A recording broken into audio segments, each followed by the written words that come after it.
Having lost its position as the first story, something it has held since the 1910s, Edward and Gordon was finally given its long, overdue adaptation as late as the second story adapted for TV. How did it do as a follow-up, and not as the trendsetter?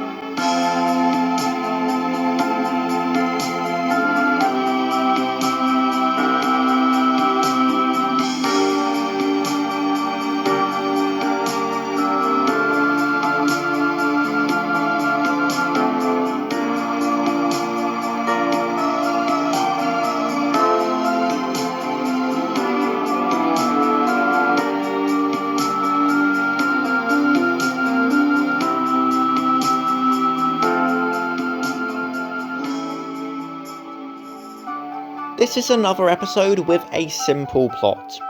Edward is an old engine who hasn't been out in a long time, something that the other engines tease him for. The driver and fireman feel sorry for him, so take him out for the day. He does so well that he gets taken out the next day as well. Gordon, the pompous engine from the previous episode, is humiliated by having to pull trucks instead of coaches.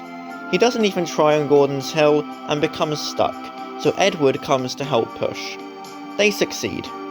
Edward is tired, but his driver promises him a new coat of paint. When it comes to the main 4 points for each episode, again, they're all great. While again, no one was quite at their best yet, the writing, narration, music, and model work were definitely up there. They didn't just go all in with the season opener and then relax a little bit. They kept everything right up at the high level they expected of themselves. Unlike Thomas and Gordon, this episode does have a real-life influence. It's quite well known that Wilbert liked listening to the steam engines nearby from his bedroom. One of the things he often heard was a banker engine helping to push a train up a steep hill. He imagined each engine had their own personality, and he translated the puffing noises they made as the words we would come to know as "I can't do it, I will do it." Audrey kept this idea with him, and when he had to entertain his ill son during wartime Britain, it was one of the first things he drew from.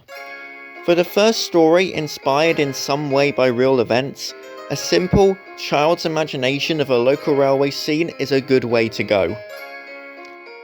This episode is also notable for being the first episode to be based on 2 Railway Series stories. The Railway Series story, Edward and Gordon, makes up the main part of the episode, but there are also elements from Edward's Day Out. The main plot is removed, but Edward going out for the first time in ages is kept. As an adaptation, it is a very loyal retelling. Yes, the plot of the guards being left behind is removed, but other than that, it's very faithful. And I think it was a good decision to combine them. I don't think Edward's Day Out could have filled up a whole episode on its own, especially since it's similar to Thomas and the Guard, already one of the more boring episodes of the season, but also wouldn't have left enough time to adapt another episode as well. However, by making the adaptation extremely loyal, almost word for word, it keeps an existing problem and creates a new one. One issue I always had with Edward's Day Out is that the impression it gave, to me at least, was that the driver and fireman just picked an engine to use at the start of the day, leaving 5 in the shed. Why have 6 engines if you only have 1 driver and fireman who take them out? Why do the driver and fireman pick the engine and not the controller? Why have bigger engines when a smaller one like Edward is completely capable for the job? The out-of-universe reason for this is that these stories were made on the spur of the moment to entertain Audrey's ill son, and before all the decisions about realism and how the world would work are made. But in-universe, the first book stands out as a bit of an anomaly, in that it's not set on the ultra-realistic railway that the rest of the books are. When adapting it for TV, an almost perfect recreation on the one hand is cool that they're being so faithful, but on the other, when there are little problems like this, they get into the episode as well. Edward and Gordon is definitely better in this regard, as they do show more than one engine working. They don't say it was just Edward that comes out. Unfortunately, adapting this story almost word for word creates a new problem for the TV episode. I said in yesterday's video how Thomas and Gordon being the first episode was a good move for the show. It introduces the main character well and kicks off his arc.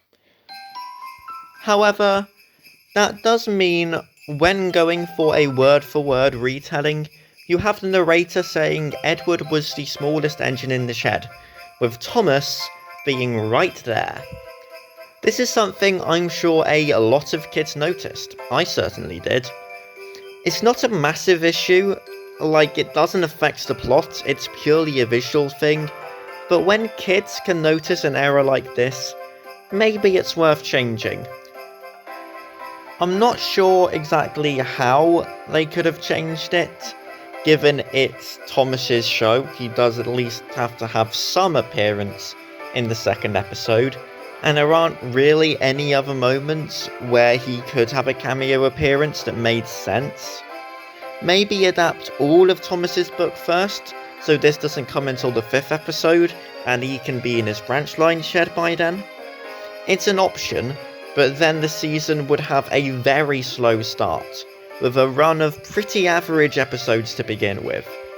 You also would still have James, who's the same size, but that's more easily excused by the fact that James acts like a big engine more than Edward does.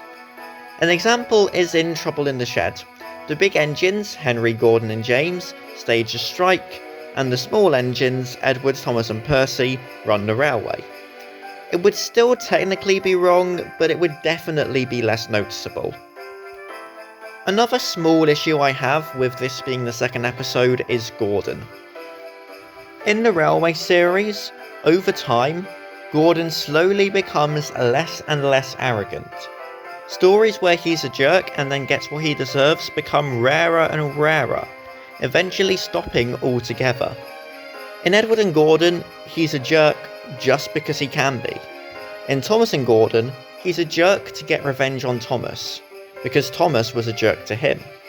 It's just a small thing, but I see it being that way round in the books as an early hint to the fact he is going to grow as a character. The way around it is in the TV show means he almost regresses backwards from having a reason for being a jerk to having no reason. It's not a huge detail, it affects barely anything, but just something I noticed. Overall, I still think it was a good idea to have Thomas and Gordon as episode 1, and Edward and Gordon as episode 2, but it does create a few small issues that are hard to fix.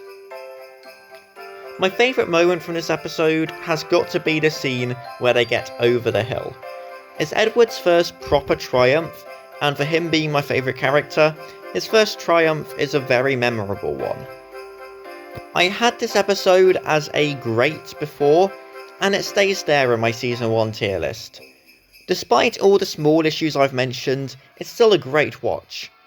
Edward and Gordon are my favourite two characters in the show, so an episode starring them, written by competent writers, will invariably be good.